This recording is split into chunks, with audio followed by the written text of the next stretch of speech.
tí ó jù bẹ́ẹ̀ lọ ni. Your God is not dead like the gods of other nations. Sennacherib was able to defeat the other nations because they don't have the living God that you have. They don't have the living God that Judah had. Ẹ jẹ́ ká fìyẹn sọ́kàn. Tí o bá ti ń sin Ọlọ́run bó ṣe yẹ kó o sìn, ohun tó tọ́ sí ẹ ló máa fún ẹ. Kò ní fún ẹ ní nǹkan tí ò tọ́ sí ẹ. Agbára ìgbàanì ó sì ń ṣiṣẹ́ o. Ó ń ṣiṣẹ́. Mo fẹ́ kó jẹ́ ká gbàdúrà yẹn gidigidi. Fear is not good. It's a spirit. Tó bá ti allow fear to cover your life, to dominate you, you will not be able to move forward. Then the spirit of procrastination will come in. Kò dé bọ́ sí, bọ́ sí, kí ló ń ṣe fẹ́ ṣe? Ọ̀nà wo ni mo fẹ́ gbé gbà ní 2019? Ọ̀nà tó fẹ́ gbé gbà ó wà lẹ́gbẹ̀ẹ́. Ọ̀nà tó gbé gbà, mo sọ fún ẹ, mo ló wà lẹ́gbẹ̀ẹ́. Jẹ́ ká gbàdúrà ní 2019 yìí. Gbàdúrà bẹ́ni tí ò gbàdúrà ní 2018. Kó wá wo ohun tí Ọlọ́run ìgbàanì tó máa ṣe fún ẹ. Ẹ jẹ́ ká gbàdúrà. Ẹ jẹ́ ká dúpẹ́ lọ́wọ́ Ọlọ́run pé a ti ẹ̀bọ̀ sí ọdún tuntun ní ayọ̀ àti àlàáfíà.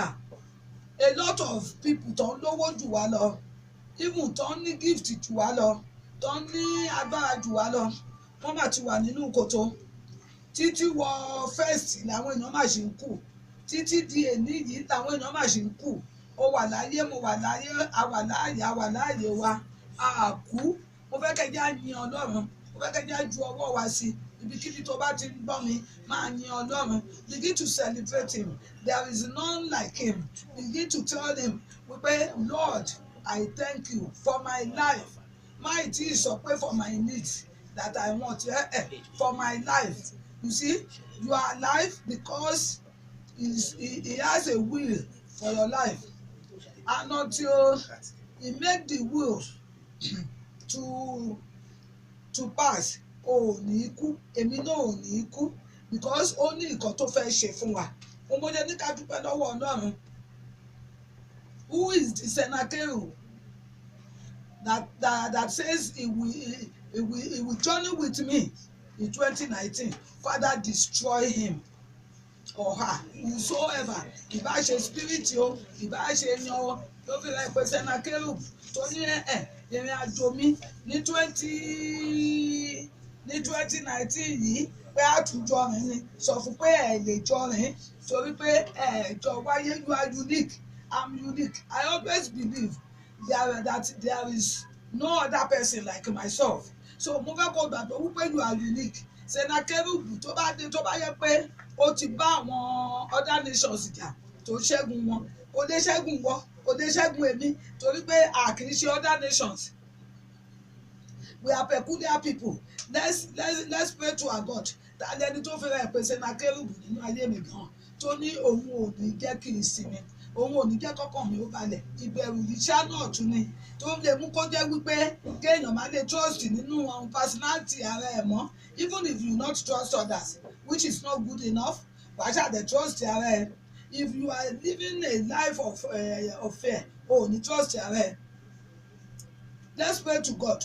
Ohun tí Sennacherib fẹ́ ṣe ń bẹ̀ yẹn ni wípé ó fẹ́ kí ìbẹ̀rù kó wà ní ọkàn àwọn ọmọ Judah kan sá padà lẹ́yìn Hezekiah. The same thing àwọn ọ̀tá máa ń ṣe fún wa. Máa fẹ́ kí ìbẹ̀rù wà lọ́kàn wa, kí àwọn tí ó jẹ́ wípé wọ́n believe in us wọ́n lè sá lẹ́yìn wa. Ẹ jẹ́ á gbàdúrà dáadáa. Ta ló fi ra ìpè Sennacherib nínú ìgbéyàwó mi? Ta ló fi ra ìpè Sennacherib nínú ilé mi, nínú iṣẹ́ mi? Ta lẹni náà tó ní 2019 yìí òun ò tó bá mi rìnrìn àjò ayé mi? Ìrìn àjò ayé mi Jésù ló máa bá mi rìn, ẹ̀mí mímọ́ ló máa bá mi rìn, Ọlọ́run ló máa bá mi rìn, mẹ́ta lọ́kan òun ló máa bá mi rìn. Ẹ jẹ́ á gbà dáadáa. Ṣé bí ẹ rí, ó tún rán yàn níṣẹ́ sí ọba Júdà ni o. Ó rán wọn agent ẹ̀. Sátánì ó láwọn agent ó ní nínú ilé tó gbé bí wa. ó ní nílé ọkọ tá a fẹ́, ó ní nílé ìyàwó tá a fẹ́, ó ní níbi iṣẹ́ tá a wà, ó ní ní àdúgbò tá a gbé, ó ní níbi tá a kọ́lé sí, ó ní níbi tí tá a rìn, ó ní níbi ní ọ̀nà gbogbo. Agent ló máa ń lò. Bí Sennacherib ṣe lo agent wá pé okay kóhun tó wá o, ẹ lọ lo spirit of deception fún àwọn ará ibí yìí, so ìbẹ̀rù á ti wà lọ́kàn wọn. Olúwa dẹ̀ ti sọ wípé spirit of deception pé á pọ̀ ní ọdún yìí, ẹ jẹ́ á gbà dáadáa. Ta lẹni náà tọ́lọ́run ò dá mọ́ mi tó lóun fẹ́ bá mi rìnrìn àjò ayé mi? Olúwa jẹ́ kó ṣe rẹ̀, jẹ́ kó ṣe rẹ̀. By the time we finish with this story, we will see what happened to Sennacherib. Òun fúnra rẹ̀ ló pa àwọn ọmọ ẹ̀ ló pa. We will get there. Ẹ jẹ́ á gbàdúrà. Gbogbo ọkọ̀ tó bá ní lọ́dún yìí o, wọn ò ní jẹ́ kí ìrìn àjò ayé mi ó ṣeé ṣe fún mi. Bàbá jẹ́ kó ṣe ra wọn. Olúwa jẹ́ kó para wọn. Fi ikú dá wọn padà kúrò lẹ́yìn mi. Torí ẹni fẹ́ bá mi rìnrìn àjò ayé mi, òun ni Ọlọ́run bàbá, Ọlọ́run ọmọ, Ọlọ́run ẹ̀mí mímọ́. Kò tún sí nǹkan míì lẹ́yìn ẹ̀. Ìrìn àjò ayé mi, ẹ jẹ́ á gbà dáadáa, ẹ jẹ́ á gbà dáadáa, ẹ jẹ́ á gbà dáadáa. Gbogbo àwọn tó jẹ́ wípé wọ́n jẹ́ ìránṣẹ́ Sátánì tí ó jẹ́ wípé wọ́n ń yọ mí lẹ́nu lójú ayé, wọ́n ń yọ mí lẹ́nu lójú oorun. Olúwa yọ wọ́n lẹ́nu, Ọlọ́run yọ wọ́n lẹ́nu, ẹ̀mí mímọ́ yọ wọ́n lẹ́nu. Mo fẹ́ kó mọ̀ wípé àlá ìran òru ni o, is a night vision. Bí wòlíì ṣe ń sọ ìran àárọ̀ ọ̀sán, bẹ́ẹ̀ làlá jẹ́. So tó bá ti lálàá tí o mọ̀ wípé ó negative, immediately nullify it. Tell God that it's not yours. Tó bá ti lè nullify ẹ̀, wà bọ́ nínú ẹ̀. Ibi tí Sátánì ti máa ń bẹ̀rẹ̀ nìyẹn. Tó bá ti rí pé o jí, o lọ wẹ̀, o jáde, o nullify negative thing tó bá pàdé lójú àlá. Ìwọ náà wà lára àwọn tó sọ pé àlá gọ̀, àlá ò gọ̀ o, àlá ò gọ̀ o, àlá ò gọ̀ o. Ìran òru òun ni àlá o.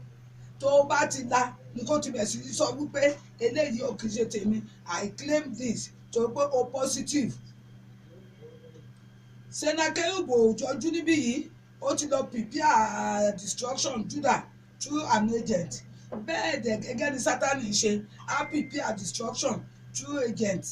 Tó bá lò, ó lè lu ọ̀rẹ́, ó lè lu aládùúgbò, ó lè lu ẹni tá a mọ̀, ó lè lu ẹni tá a mọ̀ láti lè ṣiṣẹ́ ibi. Ẹ jẹ́ á gbàdúrà dáadáa. Ẹ jẹ́ ká sọ fún Ọlọ́run wípé ìwọ Sennacherib tó bá mi rìnrìn àjò 2018.